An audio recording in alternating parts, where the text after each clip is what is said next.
Hello and welcome to another AEW review. We've got the review for Dynamite from the 11th and the Grand Slam Collision from Sydney, Australia from the Valentine's Day weekend. Dynamite started up with Tony Schiavone welcoming out Kenny Omega to see what's going on and where Kenny is going. Of course, this brought out Swerve. They had a pretty good promo section back and forth. Swerve threatened to lay Kenny back up into a hospital bed again.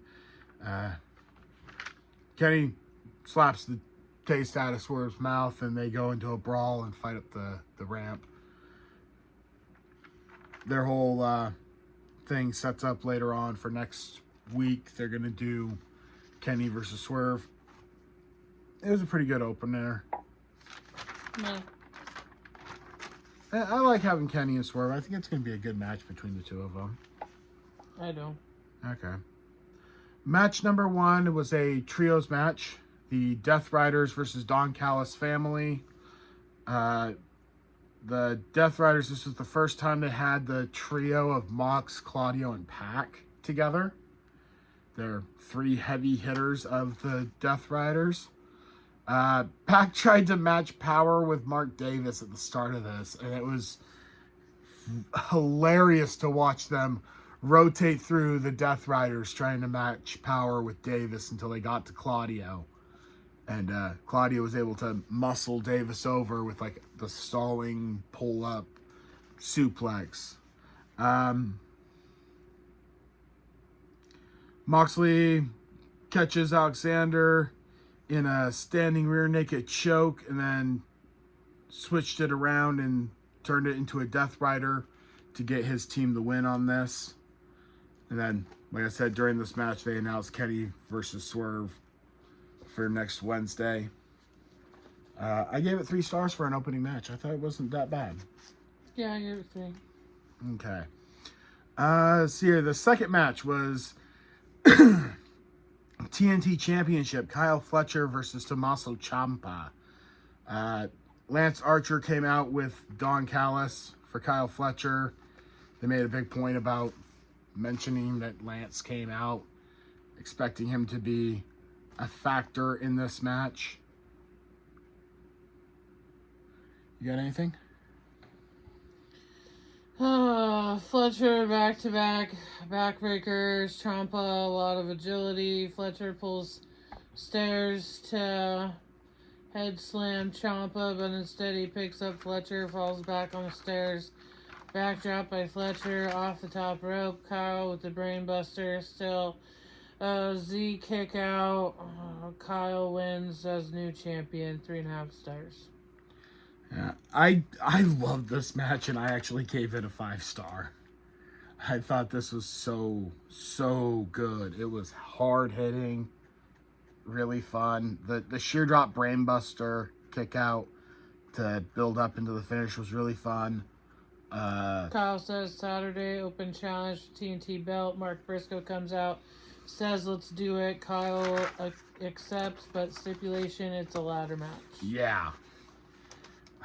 It is sad that they gave Ciampa such a short reign, but he had a good trios defense, and that was a very good match that he lost. So I don't have a problem with this. I can see them having him continue to fight with Kyle and trade for the title. I think it will be a good thing. Match number 3, Daniel Garcia and Clark Connors versus Orange Cassidy and Roderick Strong. Roderick, again, does not want to be a part of this. When Orange and him were coming out, Roddy was refusing to come out with Orange during his entrance. Played through the entire match with Orange having to basically weather everything through it. He goes to get the hot tag to Roderick, and Roderick hopped off the apron and walked off to the back, leaving Orange alone.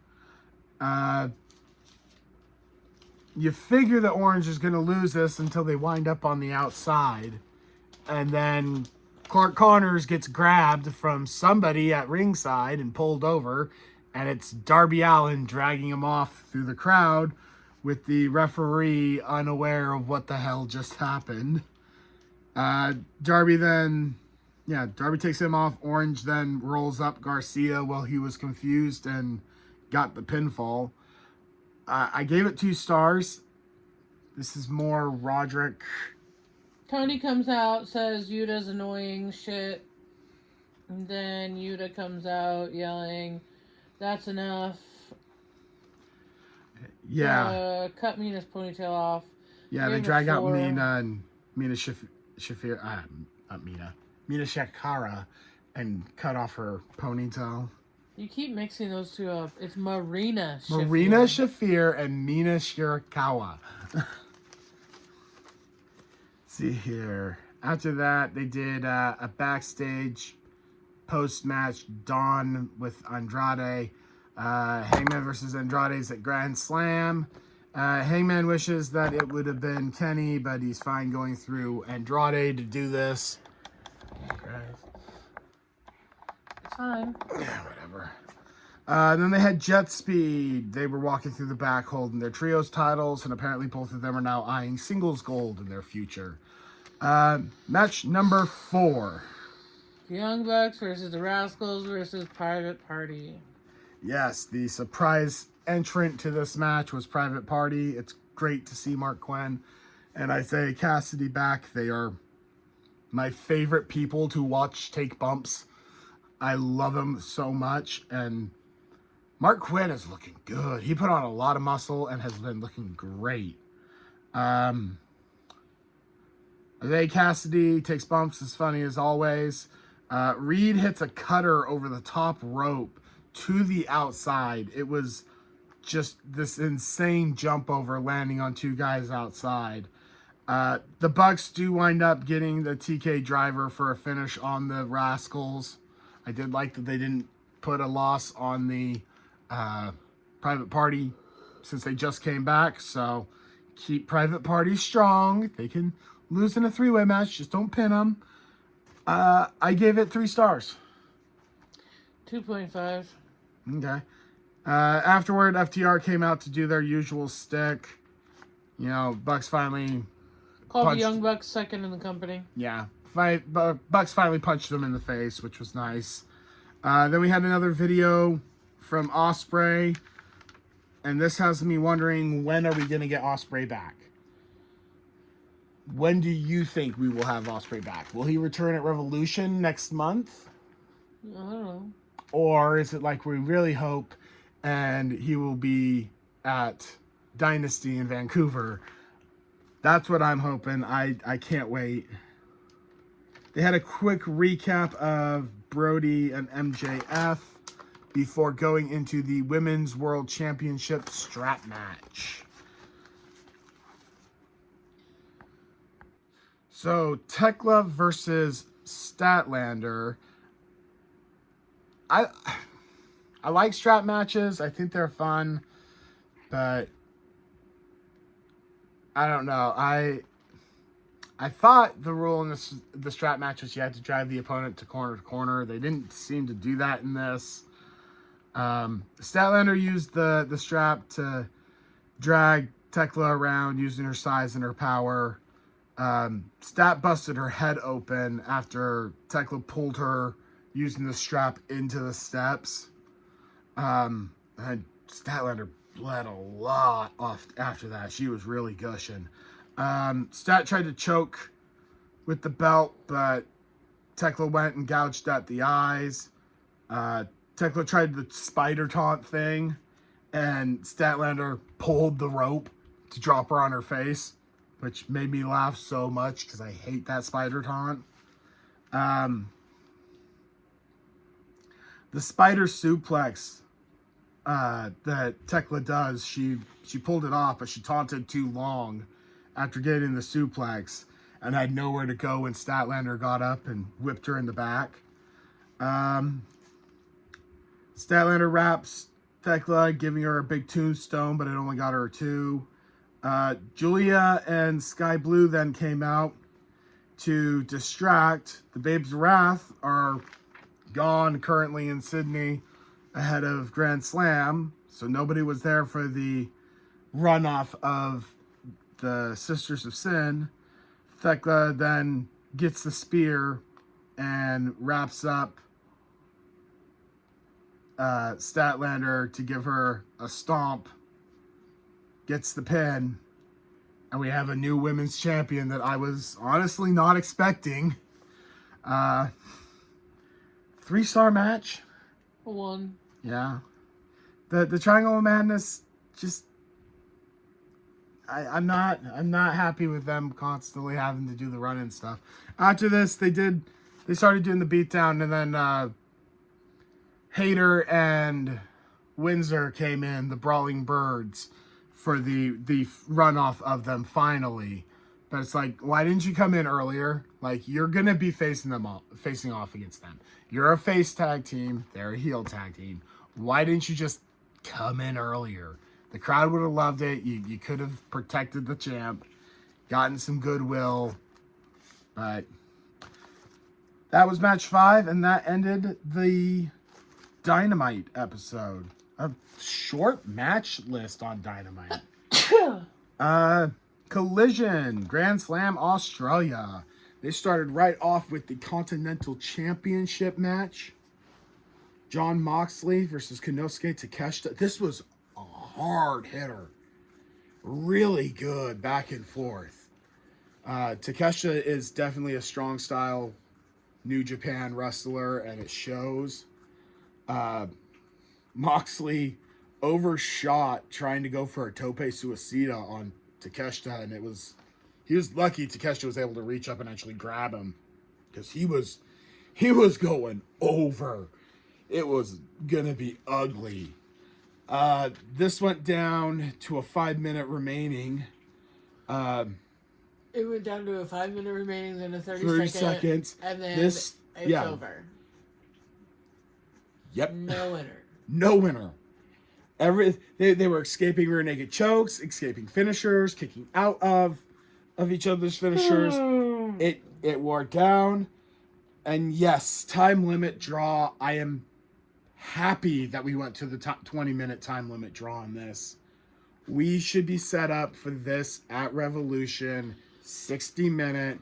We will get a winner, and it will be an even better match.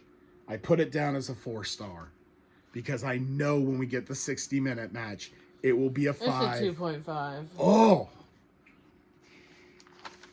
Ow! I hurt. I know you hate Moxley and Takeshita, but I hurt. Next match was Mega Bad versus Babes of Wrath. Oh, I had Moxley trying to get... Yeah, there it is. I had Moxley trying to get the match restarted at the end before getting Raging fired by Takeshita. Yeah, Babes of Wrath versus Mega Bad. My main thing here, Mega Bad looked for the Doomsday device on Harley early, and Willow was able to break it up. Harley missed her swanton. Backslide pin from Harley Cameron, though, gets them the win. I mean, it was another match for them. It was a defense, and the Babes of Wrath get the crowd happy, so there's at least that. I gave it 2.5 stars. 2. Okay. After this, Lena Cross debuted jumping Harley from behind. Bane took out Willow then with a spear. So we're going to have a third member now of Mega Bad. They'll probably wind up having to change the name again. Backstage, we had Ricochet promising Jack Perry he's in for more bad days if he continues trying to get revenge for Luchasaurus. This is going to continue.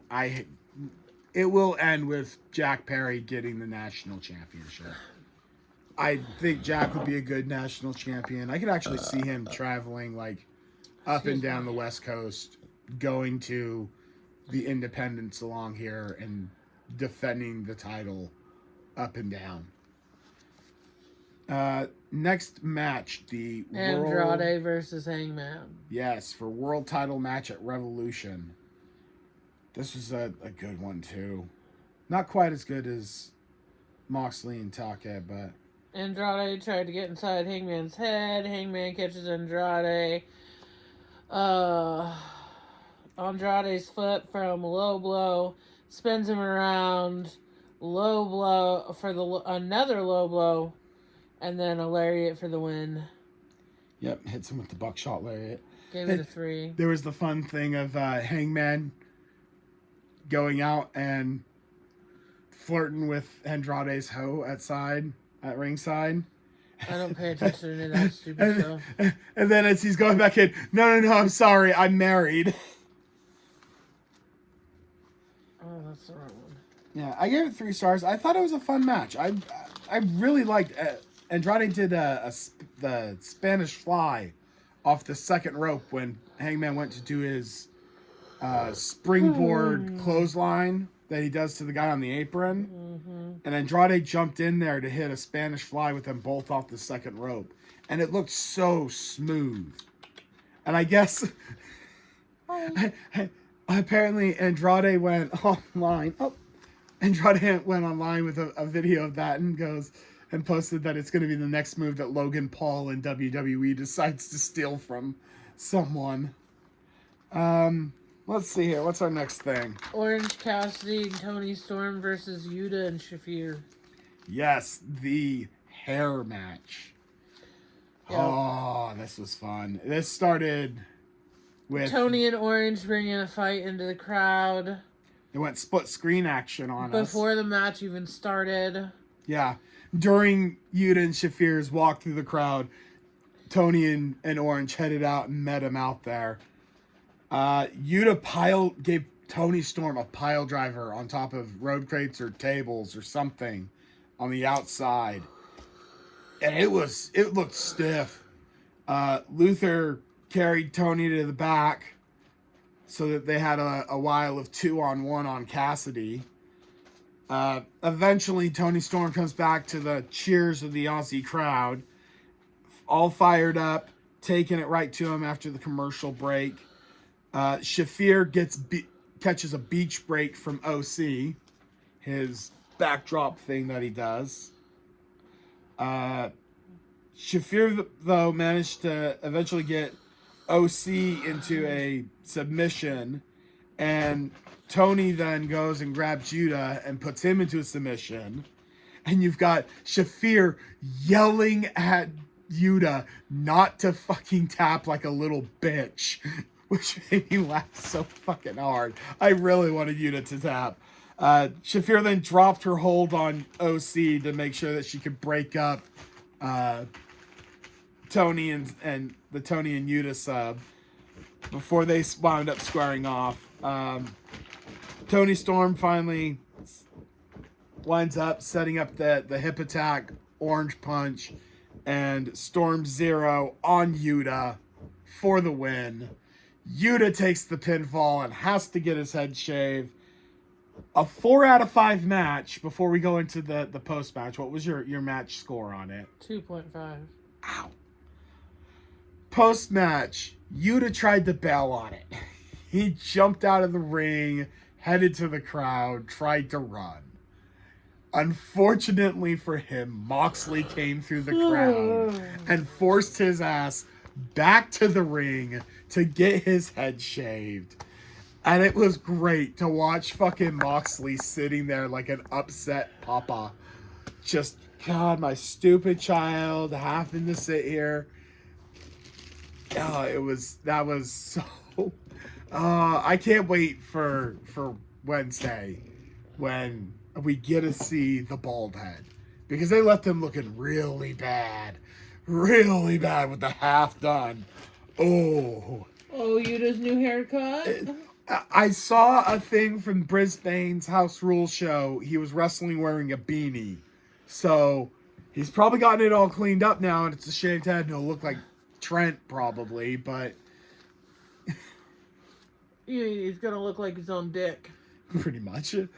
Okay, next match was the ladder match Mark Briscoe versus Kyle Fletcher. Match 7. Another rubber match between the two. Oh my fucking spot fest. The amount of ways that these guys are deciding to use these ladders and build bridges and land on them. How these guys are able to walk away from this stuff afterward. Holy crap. Fletcher tossed Briscoe from the top of the ladder onto the top ropes early on.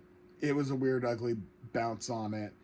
Fletcher then set up one of the ladders on top of the corner with the head out, and then did the lawn spear thing with Briscoe into that. Like, oh. Briscoe goes up for the title after a froggy bow to Fletcher laid out across a bridge ladder, but Fletcher gets up, manages to keep him off. Fletcher hits a powerbomb Briscoe on a ladder in the angle set up in the corner. Just, so many fucking rough ladder spots. Briscoe does the froggy bow on the ladder. Briscoe climbing for the belt. J Driller on Fletcher. I got the J Driller, on the ladder bridge. Brainbuster from the top of the ladder. Fletcher climbs the ladder, grabs the belt. Briscoe all bloody. 4.5. I gave it a 4. I can even up that to 4.5 too. I'm right there putting this one at a 5. Because oh my god, the sheer drop brainbuster from the ladder, like you can find that spot online. I wish I was editing and I'd put it right up here. That was, I saw them set up for it. I'm like, no, he's gonna flip off and land behind and powerbomb or something. And to come down and catch his leg on the rope too. Oh. Briscoe, you are fucking insane. I don't know how you get up in the morning and walk around, dude. You are crazy. Holy. Between you and Tommaso Ciampa, I want to see that a 3-way of you guys. Like, so bad. TLC match, something crazy. You, Ciampa, and Fletcher, 3-way. Please, give it to me. I want that so bad. All right. We're to main event of Grand Slam. Brody versus MJF. Yeah. MJF decided to try and bow out early. Immediately rolls out of the ring. MJF kangaroo kicked Brody. Brody tried to headlock him over the ropes again. MJF. Yeah. But Brody tweaked his knee after MJF avoided the first cannonball attempt. Yeah, and that gave MJF the opening to target that and be able to get all of his offense in. Ref caught MJF with the diamond ring, stopped him again. Another sleeper hold. Yeah. I was happy it was Bryce too. For the win. I was happy it was Bryce that catches MJF trying to cheat with the ring. The Gonzo bomb from Brody, but MJF escaped to the sleeper. Bandito came out to encourage. Brody didn't give up.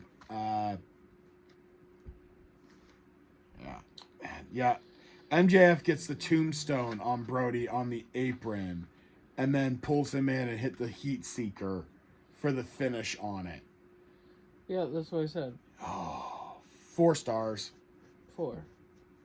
It was so good. I'm mad that Brody didn't go over in this. I think they could have had it happen.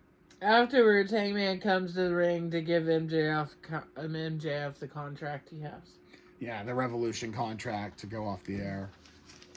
Yeah. So I gotta check the date on Revolution so I know how many episodes we've got for the build-up for it. But at least we know we're gonna have MJF versus Hangman at Revolution. Early prediction? For what? MJF Hangman. Obviously Hangman. Obviously, MJF. No. Yes. No. MJF's in his downfall. You say that about all of them And I in usually their am right. downfall. Usually I'm right. No. MJF is just rising. He had the longest run as world champion. You'll learn He'll do as it these again. series go on that I usually am correct. Well, we will see. The other one that we're pretty sure we're going to get is going to be the rematch of Konosuke versus Moxley. So, in that rematch, who do you have? Between Takeshita and Mox? Yeah. Takeshita. I am with you. I think Takeshita can take Moxley in this. He needs something other than the power drive knee. They'll probably both end up cheating anyway, so. I really hope we don't have any BS screwdriver interference in it. It's a Continental Classic match, a Continental Championship match. You can't have that. So, thank you as usual for staying with us and enjoying this video. Hit the like button and leave any questions or comments that you got down below in the bottom. We will take the time to respond and answer because we've got plenty of time. Hit the like button, hit the bell and notification so you find out when we put our next one up. And we will see you next week with our next review. You guys have a wonderful week.